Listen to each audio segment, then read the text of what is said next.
বনের পশুদের কাছে নাচ দেখিয়ে এক বানরের খুব নামযশ হলো, খ্যাতিও বেড়ে গেল। পশুরা একদিন সবাই মিলে সভা করে বানরকে তাদের রাজা করে নিল।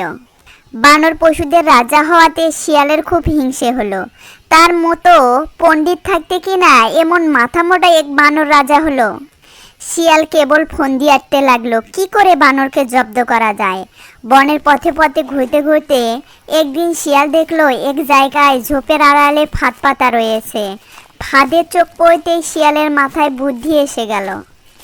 বানরকে যদি একবার এই ফাঁদে এনে ফেলা যায় তাহলে এই রাজাগিরি জন্মের মতো ঘুষে যাবে।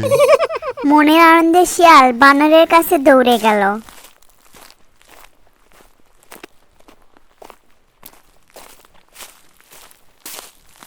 মহারাজ, এই অদমকে যদি আপনার সেবা করার সুযোগ দেন তাহলে আমি ধন্য হই।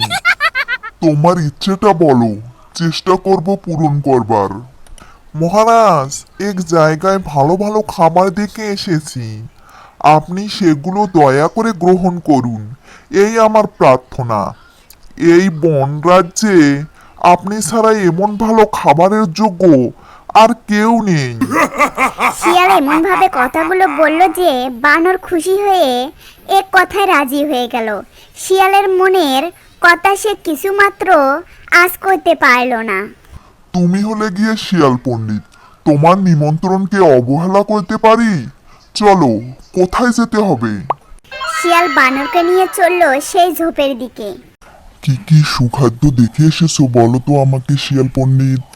এই তো এসে গেলাম, আপনি নিজ চোখেই দেখতে পাবেন।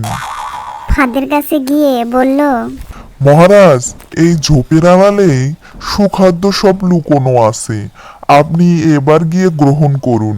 আমি আপনার সেবক, তাই দূরে দাঁড়িয়ে রইলাম।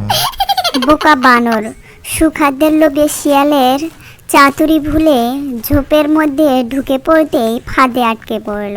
তখন সে চিৎকার করে শিয়ালকে ডেকে বলল, ও হে শিয়াল, এ তুমি কোথায় নিয়ে এলে? আমি যে আটকে গেলাম। বানর মশাই, তুমি একটা আকাট মূর্খ, এই সামান্য বুদ্ধি নিয়ে পশুদের রাজা হওয়া যায় না। আমার মতো একটা চালাক শিয়াল থাকতে তোমাকে বানাইছি এই বনের রাজা, আমি কিভাবে মেনে নেই বলো? বন্ধুরা ভিডিওটি ভালো লাগলে লাইক, কমেন্ট এবং সাবস্ক্রাইব করুন।